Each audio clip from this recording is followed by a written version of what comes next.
Hello guys, and welcome back to another Bannerlord information video. Now today we're going to be looking at the Bannerlord factions in as much detail as I can possibly go into, and I think this is probably one of the only parts of Bannerlord I haven't covered really at all in any of my information videos, and it's been something that I've wanted to cover for a very long time. So without further ado, let's begin. The best way to start is to give you guys a factional overview, whether that's just to remind the people that already know or to give new information to the people that don't really know much about the Bannerlord factions. So we're going to begin with the Valandians. Now they're found in the western part of Calradia, and these guys are actually made up of the Swadians and the Rhodoks. Now we'll talk about the history behind that a little bit later on, but for now we know the Swadians are the most effective heavy cavalry in Warband, and this seems to be reflected in Bannerlord. We also know that the Valandian faction is what existed before the Rhodok versus Swadia civil war, where the Rhodoks gained independence from Valandia and eventually the kingdom separated into the Swadians and the Rhodoks. We also know that the southern Valandians, or the Rhodoks in Warband, also have the best anti-cavalry units. But how did they actually become like this? Was the whole of Valandia very effective at using heavy cavalry as well as pikes before the Civil War? Or did the south of Valandia only begin using anti-cavalry weapons such as pikes when they were forced to go against the northern Valandian cavalry? So could we potentially see a faction consisting of light infantry as well as heavy cavalry, with maybe the light infantry having a mixture of the two Swadian and Rhodok infantry that we see in Warband? So maybe you could see a mixture of arming swords and pikes and glaives. Maybe I'd say they'd stick with the heavy heater shield, which is the main Swadian shield that they use, but it'll be interesting to see the mixture of equipment. We could also potentially see a very heavy cavalry focused faction that's extremely similar to the Swadian faction that we have in Warband. Another idea I had is that the south of Valandia is very mountainous, and that wouldn't allow the southern area to actually utilize that heavy cavalry effectively, because cavalry and mountainous areas probably just don't get along very well. So that would force them to construct new weapons and use a different fighting style. So for example, if I went into the map and I went to the south of Valandia, I may be able to recruit a specific type of troop that is mainly mountainous based troops, so that you'll find the pikemen, you'll find the kind of Rhodok infantry that we see in Warband. And maybe if you go more towards the north and the low-lying, what we know today as the Swadian lands, you'll be able to recruit the heavy cavalry and more of the Swadian infantry that we see today. So basically, it could be the same as Warband, where the northern troops are very Swadian focused and the southern are very Rhodok focused, but they're all in the same faction. Again, make sure to leave your thoughts about this in the comments down below, because this is probably one of the biggest talking points of Bannerlord about the factions anyway, and I think it'd be very interesting to hear your guys' opinions on this. In the north, we have the Sturgeons. These guys inhabit the northern woodlands and are lethal axemen and swordsmen. Now, this sounds very similar to the Nordic faction we saw in Warband, and I don't really see them changing too much. I see their attitude as being very similar, as well as their troop types, obviously with equipment that's 200 years older. The northern territories don't really seem to get involved in the same kind of catastrophes that the southern territories get involved in, like the Rhodoks and the Swadians, for example. So I think they're pretty secure up in the north, and they seem to know what they're doing, and I think they're not going to change too much, which I'm very happy about, because playing as the Nords in Warband was my favourite thing. In the northeast of the map, we have the Crusades. Now, these guys seem to be the origin of the Khergit faction we saw in Warband. Now, they specialize in horse archery, much like the Khergits do in Warband. And again, I don't really see them differing too much from the Khergit tribes we saw in Warband. The Crusades, in my opinion, are very similar to the Mongols that we see in real life. And I'd like to think that they have lands further east, and they've only recently acquired lands in the northeast part of the Calradia map. Who knows, maybe they've been there for hundreds of years, and this is all just my speculation, but I like to have the idea that they've kind of moved in from lands further east, and maybe there's a little bit of a story behind why they did that. Again, that's all fan fiction kind of thing, and I don't want to confirm that, because that's definitely not true, but it'll be interesting to find out one day. Going back to the northwest/west area of the map, we have the Battalions.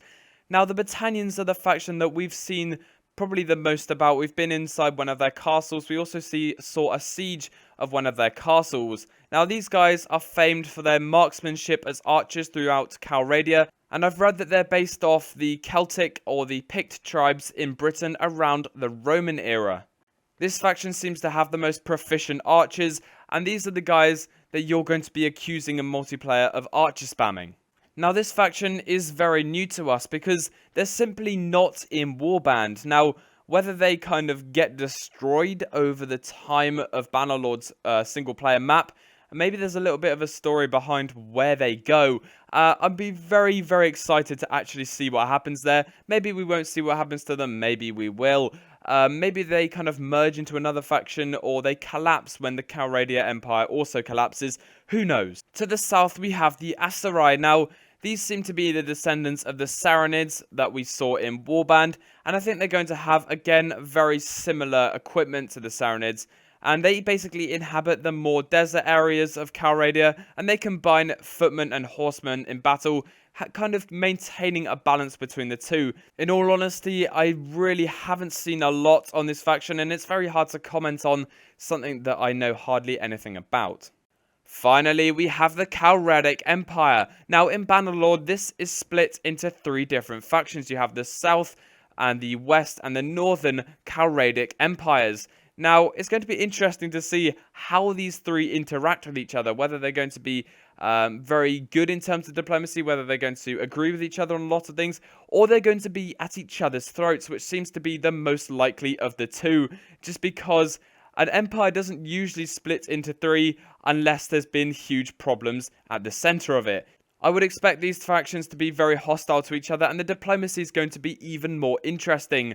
I also expect them to have almost exactly the same troop types, which is going to be very unique because you're going to be fighting people that look almost exactly the same as yours if you have, for example, Northern Calradic Empire troops versus Southern Calradic Empire troops. They're going to look very similar because they're from the same empire. Now, we're going to be looking at more of the game features to do with the factions, and we're also going to be looking into these factions in a lot more depth. One of these ideas that I came up with was the use of minor factions. How will they influence the map? Will lords ever be able to uprise and defeat the larger faction? For example, in Game of Thrones, when the Boltons take over the Starks, if you watch Game of Thrones. We also know that minor factions exist, as it was mentioned in one of the first developer blogs, although we do not know how they will affect the overall faction, whether they pay taxes, whether they just hold certain castles or certain areas, but it'd be interesting to actually find out. Now I want to talk about faction relations and diplomacy. How complex will it be, especially with the addition of minor factions? Is it very important to keep your own faction happy, or the little minor lords happy, because otherwise they might start an uprising? And to keep them happy, we know that there are systems involving handing out fiefs like there were in Warband. We also have the bartering system, which could be used in this situation to hand out certain goods, certain things like food or raw materials to these small minor lords.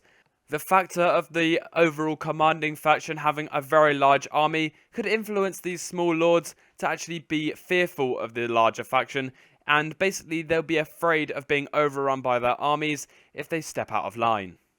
It'll be interesting to see how bartering could work between factions. You could use it to pay for a lord's ransom or something similar. It'll be interesting to see just how far that can go. Another question that was raised is, will certain factions respect you more for certain things? For instance, will the Sturgeons acknowledge you more for killing and mass murdering, as that's more suited to their way of life? Obviously, the Sturgeons being the Nord kingdom in Warband. This kingdom probably won't want you to be very chivalric by sparing people's lives and generally being a nice person, whereas other factions like the Valandians may appreciate you gaining honour through methods of offering ransoms instead of killing the Lord. Other examples could include taking prisoners and always choosing peace over war if the opportunity arises. It would be cool to see the state of certain factions' kingdoms deteriorating or even developing during times of war. This could be based around the general morale of the faction. Also, if a certain part of the castle was damaged in a siege, that same damage should be shown when you visit again. Also, the effects of war could be directly implemented. For instance, if an enemy faction successfully captures a particular castle, you should see the people being hung, or the direct as well as the knock-on effects of these battles. For example, bodies everywhere, blood in certain places. I just think it would be cool to see the results of these battles shown in the castle. I'm going to be honest, this is a very optimistic feature, and I think it would be just amazing to see, as it would be extremely immersive, and that's what I like to see in this kind of RPG. Another feature I considered is, will certain factions be able to team up together in order to take down another faction? I think this would be a very good feature, especially in terms of co-op campaign, well, if this is ever implemented, because certain kingdoms will be weaker than others. This will also pay off for some very hard diplomatic work, and I think this could be the ultimate goal of diplomacy, to basically persuade a faction to go to war with you to take down another faction. This would also prevent more powerful factions from terrorizing the map and basically destroying. This potentially could mean that you have to be very careful who you piss off, because everybody may want to group together to take you out. I also wondered if women will have any greater of an impact on a faction that they are in, whether or not it will be harder or easier to reach the rank of queen or king. I mean, it's up to which gender they are, obviously. But make sure to leave comments below what you think the roles of women in Bannerlord will be, and especially in the factions, because I think women could, well, leading a faction, it could potentially increase diplomacy or something like that. We'll have to see. Make sure to leave a comment about that. Another small feature I thought would be pretty cool is to be able to take a king or a lord's sword, especially as now the game has customizable weapons, so you could actually create a sword that was very unique for a lord or a king, and the fact that you own that is very, very special. This could be very, very applicable in certain mods, such as a Game of Thrones mod, where you can take renowned characters' swords, such as Longclaw, which is Jon Snow's sword, which you can then use to show how powerful you are. This would also count towards your honor and relations with other lords, as they will be effectively scared of you. Finally, companion diplomatic missions. Now, this was something else mentioned by someone in my clan called Wolfgar, who actually came up with a lot of the features in this video. And this is basically where companions will be able to have a larger effect on certain people when they go on diplomatic missions / recruit from certain factions. Depending on if they are from that faction. So a Sturgeon companion will barter / come to an easier agreement as long as they're from the Sturgeon faction. Now, this could also mean for a Valandian person or a Valandian companion also will be able to trade and basically strike deals a lot more easily with another Valandian lord. Anyway, guys, that will wrap it up for this video. Thank you so much to Wolfgar for helping me out with the points made in this video. Also, thank you to you guys for watching. I hope you did enjoy. Make sure to check the description for all the links you could possibly need, including the link to join my Persistent World Clan House Dark if you're interested. Also, my Patreon and all my Twitter, where you can get updates, my Steam groups, all that kind of thing. Make sure to hit that like button if you enjoyed, as well as clicking that subscribe if you're new. Anyway, guys, thank you so much for watching yet again. I hope you have an absolutely brilliant day, and I will see you in the next one.